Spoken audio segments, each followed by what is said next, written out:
We lost any day, and it's boxing, man. Like I said, Anthony Joshua fought who before he got a title shot? Who did Deontay fight before he got a title shot? I'm fighting 2 top 10 guys already, and I'm not even guaranteed a title shot yet. So I say, I take it for what it is. I take it as a blessing that I'm taking the harder route, because when I get there, you're gonna have to kill me to get it away from me. It's part of boxing, though. It's a learning experience. Like I said, Wach was a cool guy. There was no animosity. There was no really anger towards him. It was just business, But Deontay and them dudes, I don't like him.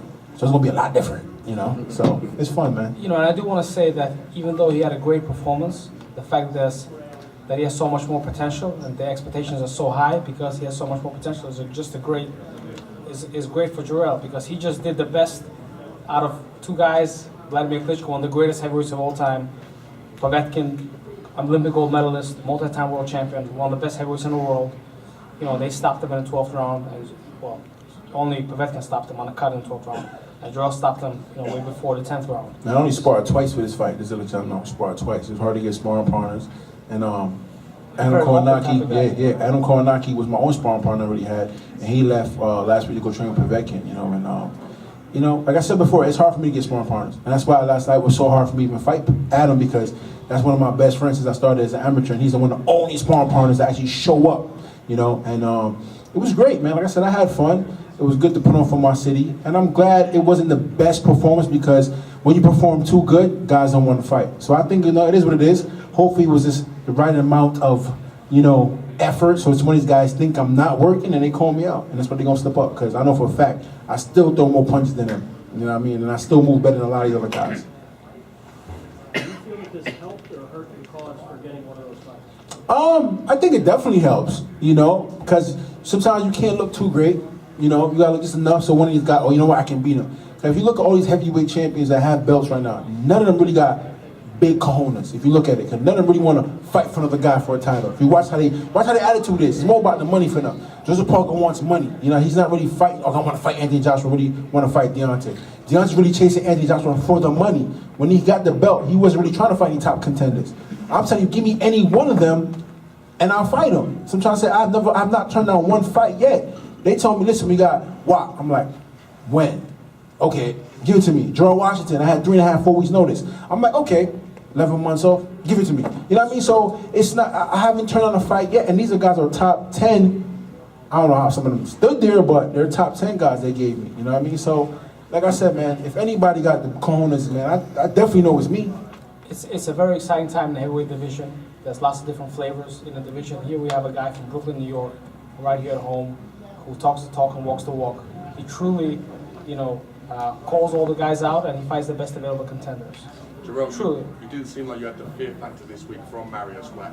Yeah. Someone like Anthony Joshua, Deontay Wilder, will you get up for that? Will you get the fear factor? Will that give us a better performance from yourself? Yeah, most definitely. I think every opponent is going to give you a certain kind of energy and a certain kind of, charisma, or it's going to give you a certain kind of feel. Like I said, this fight was really about moving and trying to get the weight down and see move around this big guy.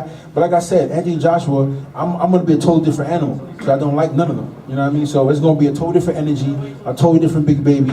Like I said, we try to bring the weight down to kind of please you guys, the media, to kind of show I can bring the weight down. But like I said, everybody's different. You know what I'm trying to say? A lot of you guys, but I prefer big baby at 290 something. Some guy already told me that. And I said, you know what it was? I did no weight training for this fight whatsoever, no push-ups. All I did was crunches and cardio. And I felt like it kind of hindered myself, because I should have stuck to what I regularly do. But say it's boxing, it's a learning experience, it's a learning curve, and it's back to the drawing board. You mentioned Anthony Joshua. May I ask why you dislike Anthony Joshua? He got what I want. It's part of the game. That's all. I don't dislike him as a person. And I know he's put on his front as a Calvin Klein model, but hey, I'm from the streets. I'm gonna run him over.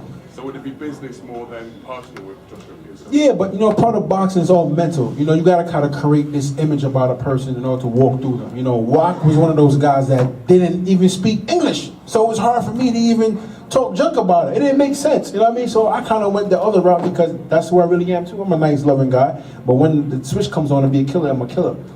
So, but like I said, I know AJ been fighting a bunch of bums, and I just can't wait to wash him up. The big story, as we know, this week has been, will it happen? Wilder, AJ. If that fight was to happen, who would you pick to be victorious? They've been asking me this a couple times. Let me think. Any damn body, because I'm a fighter. You know, some about I prefer AJ. Why? Is there more money? Is he not as powerful as Deontay? Or why Deontay's powerful is not enough money? I'm a fighter, man. I'm a warrior. I go in there with any one of them. You know what I mean? So. Who would you pick to win out each of those if they were to fight each other? If I take myself out the equation, from what I've seen lately, I think Deontay. And the reason why it's a wild, crazy man. That there's a whole bunch of windmills, and if one of them clip you get hurt. And AJ doesn't really move his head; he's really stiff. Doesn't really get low on shots. He's not a great counter puncher. He does get hit by guys who are smaller, shorter, and slower than Deontay. So I kind of give the edge to Deontay as of now. But like I said, you know, Deontay is more the natural-looking guy, 220, athletic-looking dude, and AJ looked like a small bodybuilder, a shrink bodybuilder. And muscles don't help your chin. So, you know, he's been dropped and hurt in sparring and fights. Deontay has been hurt a couple times in sparring, but not in fights as we can really see, you know. So, congratulations on your win tonight. Kudos, thank you.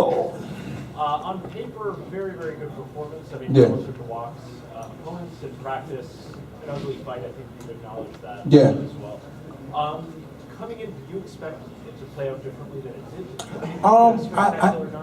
I think, no, I know it's going to be spectacular. He's a tough dude. I think my main thing was I was going to beat him with a lot of shots. My main thing was I was going to land so many shots on him that he was going to forfeit and the referee was going to see something in it. But for some reason, I didn't have that pop that I really wanted to, and my trainer said, just touch him. Just keep touching him, hit him in joints, hit him on something, just keep touching him, and eventually start to fold. And there was rounds where I was like, why just can't let go of the shot? You know, and I was really because I didn't really want to tweak the elbow any more than what it was. So I just touched him, had some fun, and mentally I was having fun. You know, sometimes I thought about the elbow, kind of took me out of my game plan. But the main thing is getting the win. You know, like I said, it's part of boxing. You're gonna have good days, you're gonna have bad days, but I'm still fighting top 10 contenders, and I am not even a title shot yet. So it's boxing, man. Learn experience, man. Learn experience.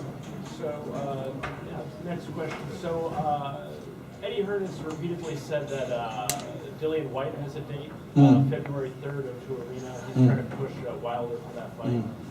What would you say if Eddie Hearn offered? I'll take it like this. I'm gonna take myself out of it and put in a promotional point for you guys, and take myself out of the equation. Give it an unbiased look. The biggest fight right now at this point is Deontay and AJ. We all know that. Respectfully, okay, cool. They should fight. Okay, fine. The next fight on the table for me that makes any sense would be Dillian Whyte. If Joseph Parker wants to make his TV, Joseph Parker. I mean, those two fights for me realistically that make sense for me at this point, because who are they really fighting? You know, Joseph Parker fought Hughie Fury, who I know didn't deserve a title shot. But, you know, his promoter knows who's who and got him a title shot. You know, Dillian Whyte is not a mandatory. I think Dillian Whyte should come see me. I think that'd be a great fight. And then the winner of that get AJ Deontay. I think that's actually fair. Even though I already fought top 10 contenders, guys ain't fighting nobody. You know what I mean? But I said I would like that fight to happen, get it out the way, okay, and I get the winner of that, or I take Joseph Parker. But ain't nobody gonna call me out right now, man. It is what it is. I know Joseph Parker, he a punk. You know, he just came in super sloppy against Hughie Fury. I don't know what the hell he was doing in that fight. He should have stopped him, but it is what it is. Thanks, man. Dimitri, you're gonna right here, Dimitri, right here. Yes. I think Jarrell's onto something there. I think Parker seems like the next logical step. Are you gonna put out some feelers to Parker's people in New Zealand? Is it something you're gonna talk to HBO about getting a date, or what is your game plan for Mr. Jarrell? Well, good question, Kurt. First of all, obviously boxing that politics, and Parker is with a different network and a different promoter, so that fight may or may not work out. The Dillian Whyte fight, Jarrell is highly rated in every ranking organizations.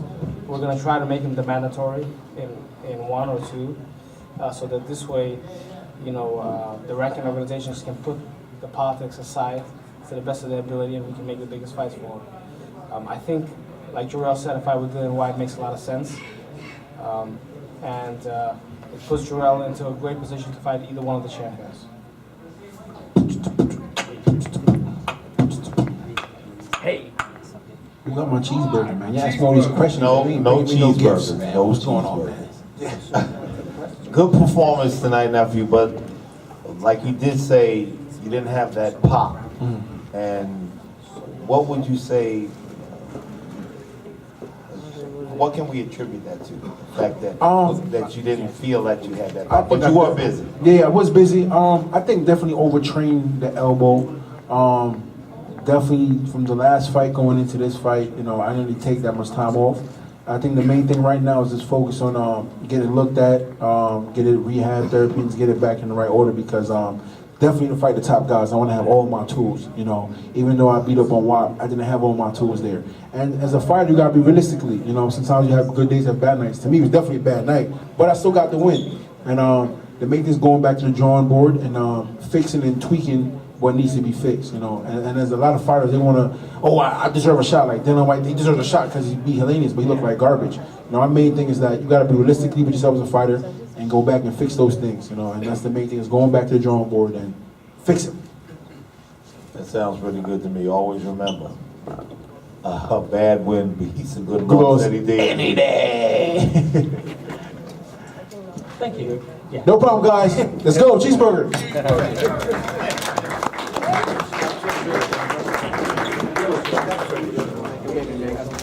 Oh, for real? I appreciate it. One of these. My dude. Yes, definitely. I'll let him know.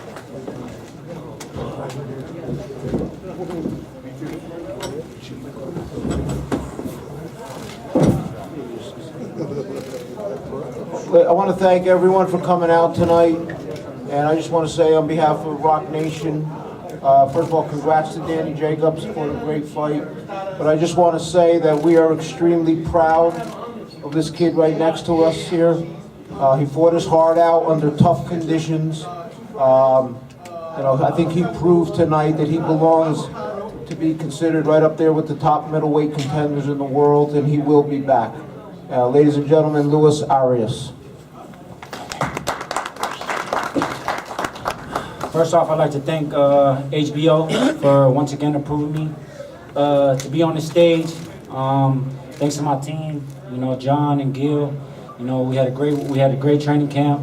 I left it all on the line. I trained my ass off for this fight, and you know, it just didn't go our way tonight. You know, what can I say? You know, Jacobs fought a great fight. I thought he was a lot bigger than what I expected. You know, I honestly thought the size wouldn't be a difference, but he proved that it was. You know, he did his thing. You know, I can't complain. No excuses.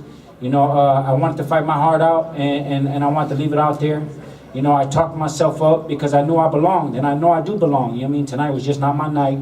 You know, after about the second or third round, you know, my leg my foot was burning. You know, and I couldn't really just get off. You know what I mean? And Jacobs fought the smart fight. You know, he controlled his distance good. He used his size very well. You know, he was quick, he was strong, and he was fast. You know what I mean? This is nothing but a great learning experience for me. They always say, you know, true champions, that by the time you fight for a world title, if you don't have any losses, you haven't really learned. You know what I mean? So this is nothing but a great learning experience for me. I would like to congratulate Team Jacobs. You guys did your part.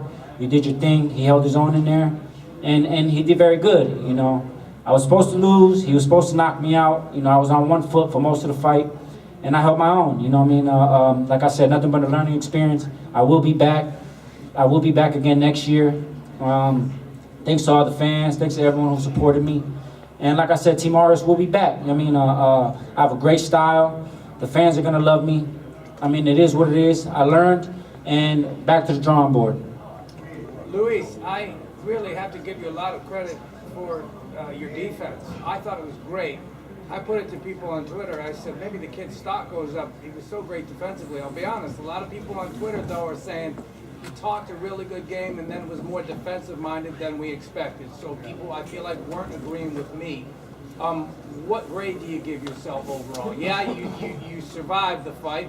But I guess people were expecting maybe more offense. Yeah, man, bad grade. You know, like I said, I couldn't really get off. You know what I mean? Like, I'm very good with my right hand. You know, and I couldn't just plant my right foot. You know what I mean? So it was hard for me to time him.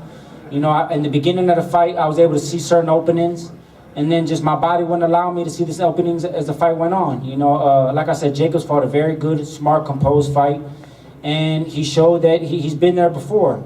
This is my first time on that stage. I fought my heart out. You know, like I said, he should have stopped me. You know, I was never really hurt. You know, he caught me with a couple good shots, but I caught him as well. I mean, I feel like the size difference was definitely helped in his favor. But like I said, I'll be back. I mean, I'll be stronger. If I would have had both my feet most of the fight, you know, I would have been a lot more offensive. You know, but like I said, it just wasn't my night. Jacobs had a great night, and we will be back. Was he as good as you expected, or better, or worse? He was a lot smarter than I thought. You know, usually Jacobs get careless. You know, so a part of me, you know, wanting to talk it up was to make him get careless. And he was getting a little careless, but he was also getting composed. You know, he was just a lot bigger. You know what I mean? Like, I thought my shots will affect him a lot more, but he found a way. He found a way to win. You know what I mean? So like I said, I had no excuses. I left it all in the gym. I try to leave it all in the ring tonight. And Jacobs was just a better man tonight, and I will be back. Luis, commiserations firstly on great performance. Did you expect Jacobs to be as relentless as he was in walking you down and taking the fight to you? Initially, not at first, you know what I mean? Like, but everyone's game plan is different once that bell rings, you know what I mean? And like I said, man, I was fighting on 1 foot for 85% of the fight, you know? Like, I felt like the first 3-4 rounds was a little tactical. And then after that, you know what I mean, I couldn't get off, you know what I mean? Like, I just couldn't, my foot was on fire. I mean, and I don't want to make any excuses, you know, but it's hard to shoot her over. I got a perfect right hand, a very strong over right hand. And it's hard to plant that over right hand when your foot is on fire. You know what I mean? So, but like I said, Jacobs is very smart, very experienced. The big guy, he uses size, he uses intelligence, and he won the fight. You know what I mean? But like I said, he should have knocked me out, and I was able to go to 12. So. Was the fact that he kept pressing forward, did that bother you? Not at all. You know what I mean? I actually wanted him to do that. You know what I mean? So I could get him to open up. You know, but again, it's hard to counter somebody when you only got 1 foot. You know what I mean? And I just, you know, no excuses. You know, he was a better man tonight. You know, he did his thing. He found a way to win. You know, he controlled the distance pretty good, and he you know, he was the victor tonight.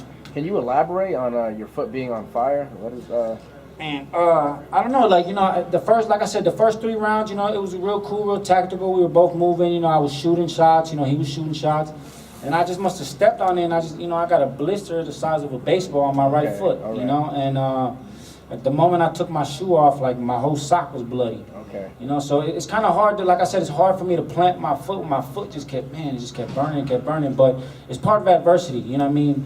I was able to stick it through. I still try to fight my heart out. I really wanted a war, you know what I mean? I really wanted to sit there and duke it out with Jacobs, you know what I mean? And I took, you know what I mean? I took what I could. I tried my hardest to try to duke it out with him. But, you know, like I said, he was the bigger, smarter man tonight, and he showed it, you know, and like I said, I can't say congrats to Jacobs, but I will be back, man. I will be back. It was a great learning experience for me. Just talking about the size differential real quick, is there a possibility that you would maybe fit better at 154? We've talked about it, but I don't know. I mean, I haven't smoked every other middleweight but Jacobs, and Jacobs is by far the biggest middleweight that I've seen in the whole division. You know what I mean? So, I mean, I'm pretty sure I can hold my own with anyone else, but just tonight was not my night. You know what I mean? I will be back. I will climb back. If in a year or two the Jacob fight presents itself again, you know, I'm jumping on it, you know. But right now it's just back to the drawing board. It's back to getting better, back to learning. And like I said, if people who don't have it lost prior to their first crack at that world title really haven't learned anything. So, like I said, another learning experience for me. Congrats on a really spirited fight. I mean, you put up a terrific fight.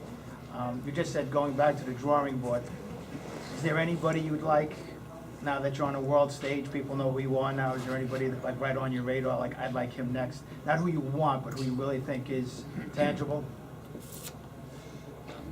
I was willing to fight anyone in the division, you know what I mean? And I still say that, you know what I mean? Like I said, Jacobs was a great fight, and I learned a lot from that, you know what I mean? And I will be a lot better in my next fight, and I'm willing to fight anybody, you know? We'll be back to the drawing board. I hope to come back, you know, early next year. And the Jacobs fight was presented to me in one day, and I took it. So we'll wait and see. I'm going to sit back and talk to my team, see what they think.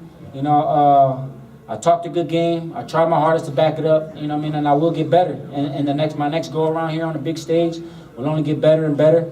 You know, I'm only 27 years old. I'm barely touching my prime. And like I said, you guys want to see a better Luis Arias next time. You also mentioned Danny's height gave you a little bit of a problem.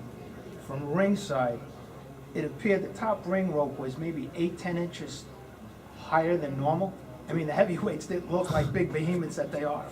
Did you feel a difference? Does that throw your game off at all? Honestly, after the third round, I was just thinking about my foot. You know what I mean? The ring was just the ring. You know what I mean? Like, there's no excuses. You know what I mean? Like, the ring can be, it is what it is. You know, Jacobs was just smart tonight. You know what I mean? I was hoping he would just get careless, and he did get careless a couple times, and he got caught. You know, but him having that size he was able to take the punch. You know what I mean? So no excuses, man. Jacobs did a great job. You know, he looked like an elite fighter. You know, so. You did too. Thank you. And I'm only gonna get better. What's up, Dre? Were you concerned about the size differential going into the fight? Do you feel like you had enough time to work with Luis? I mean, he's reiterated a couple different times now about the size differential. Yeah. I wasn't worried so much about Daniel. Good fighter, very good fighter. I was concerned with the weight. And here's about the problem with boxing today. You know, you have all these sanctioned bodies, you know, they want all the money from these guys, but they don't stick by the rules. And here's why I'm saying that. And even with the commission, I don't care if they get mad or not. Here's the problem. Danny weighed 159.6 yesterday. But he went step on the scale today. What did he, you know, why? Why? Because if you look at him, he was about a cruiserweight. He was a cruiserweight. He's a big boy. Now look at him, I'm not listening. He won the fight. I gotta give him that. But he was the bigger man. It wasn't a fair fight. Now, when I was champion, we weighed in the same day. We didn't get the next day to rehydrate and become either a middleweight, because I was junior middleweight champion, either become super middleweight or heavyweight. We stayed within our limit. We didn't get that advantage. So, you know, if you really can't, if you can make the weight one day, but you can't make it the second day, then you broke the rules. Why would you win the second day? Because you know it was to your advantage to come in rehydrated about 180, 185. That's a cruiserweight. He looked bigger than Luis. Luis didn't have his best shot, but coming a couple of shots, didn't even move him. Were you telling him to go into survival mode? No, I said, no, listen, forget the survival mode, you're the fight. You gotta be smart, but whatever he did, it didn't really work for him, because this guy was big. He was, you know, he did what he had to do and he won the fight, but he was bigger. And anybody that was at ringside, or even in just there, you seen the weight advantage, the disadvantage that he had. And, you know, it worked to their advantage and they got away with it, so you gotta give him that. You know, he was bigger, way bigger. Boxing should go back to what it used to be. These guys, they come in the next day, rehydrated 20, 30 pounds, but they were the night before. What is that? Then if you know, listen, if you can't make that weight the second day, then you should fight, you should move up. Don't take advantage like that and then use it to your advantage. And he's coming in maybe 170 at the most. Do you know what he weighed tonight? I didn't watch. They won't step on the scale. They won't step on the scale. That's what I'm saying. Come on. There was no way in. And he won the fight, but guess what? He had an unfair advantage. He was bigger. And he knew that. And he used it to his advantage, so he won the fight. And I can't take that from him, but I will take the fact that you weren't even super middleweight. You weren't even light heavyweight. You were cruiserweight. And I guarantee you were in that range. And that's the big, you know, when you're fighting someone and he's about 170 the most, it shows. And then you're the bigger guy, so you can take his punch, you can walk him down. You can do things that you never done in other fights. You can do that with Triple G. Because you didn't weigh that much. Even though you did weigh that much, you didn't do the same with Triple G. Because you never do that with this kid, so he got away with it. And The sanctioning body should be not allowing that. Well, listen, the sanctioning body, the commission, they shouldn't allow it. They got to step up. They say they're for the betterment of the fighters and their health. What were they? Why did they make him listen? I don't care who the fighter is. You know, you're not that much bigger than boxing. If these commissions and these sanctioning bodies step up, they step up for the money. They take out the fighters' purses. They definitely get their cut, but they don't step up for their well-being. If they did, they'd done it for this fight here and every other fight, and they should get on there and get off the bus and start doing it for everybody. That's how these guys get hurt. When I was fighting, that's what we did. We weighed in the same day. We used to weigh 12 noon, and then we fight 8 o'clock that night. You can put on 20, 30 pounds. Now, they do that now. These commissions and these sanctioned bodies, they say nothing. When they get their money, they look the other way. That's the fighters. Time for one last question. Well, he just mentioned the fact that Luis weighed in at 170. Is that what you just said, right? Yeah. So let's play devil's advocate here for a second. Come on. Let's say Lewis fights a fighter who comes in at weighed in 159, and then you come in at 170. Okay. And the fighter Well, guess what? But the next day you're allowed 10 pounds. That's it. You can't pass 10 pounds. Okay, That's what I'm saying. So you're saying you can't, you prefer that if the fighter's gonna come in the next day weighing a certain weight, they shouldn't go past the. Don't go 20, 30 pounds over the limit. Okay. Listen, if you want to be real fair, go back to when I fought. We weighed in the same day of the fight. You can put 20, 30 pounds back on. Okay. And you know, if you say you care about boxing, these commissioners and these sanctioned bodies, do what's right, do it the right way, because these guys are getting crazy to put his weight back on the next day. So you're saying that the deck is stacked for a certain fighter in a favorite position in boxing all too often? Sometimes it happens, and he's not crying about it. He's giving Jacobs all the praise, and I'm the one crying about it because it's not fair to boxing. It's not fair to the fans. It's not fair, period.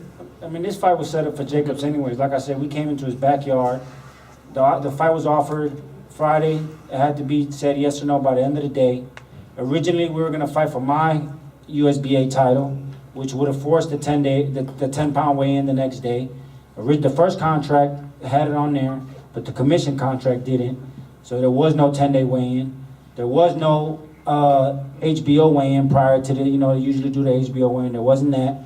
There's no excuses, Like I said, Jacob just had a better night tonight. We will be better. We will be back. We're just back to the drawing board. This is just a great learning experience. I came to fight, my circumstances could have been better, but I left my heart out tonight. Sorry to the fans, but I will be back. I will become bringing wars. I'm going to keep talking. I'm going to keep selling myself. I'm going to keep selling these fights. And let's be real, I made this fight interesting. If it wasn't for me talking, the fight probably wouldn't have been as interesting as it was. And my foot wouldn't have been as burning like it was. It would have been a better fight too. But it is what it is. It's just a great learning experience for Team Arias. I'm just glad, that I was on the stage. I was able to get my name out there. And we're only going to get better from here. Like I said, the world title will be mine sooner than later, hopefully. And Team Arias will be back. Thank you so much, guys.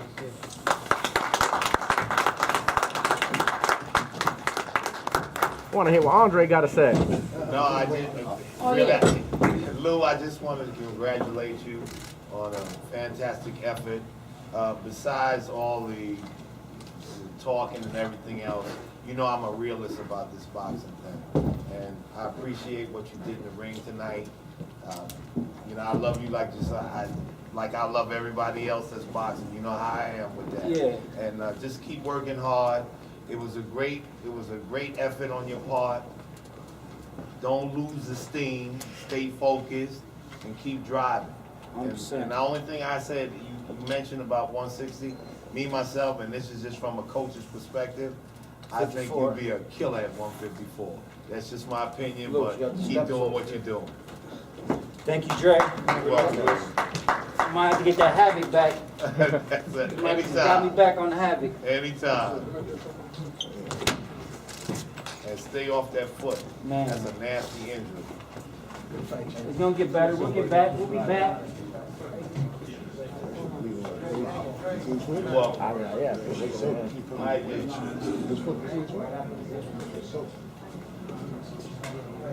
So you gonna start running the first one? No, man, it's just boring if I don't ask questions.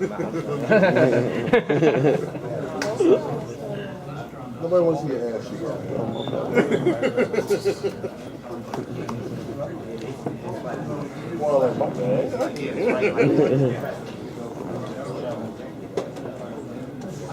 Big day.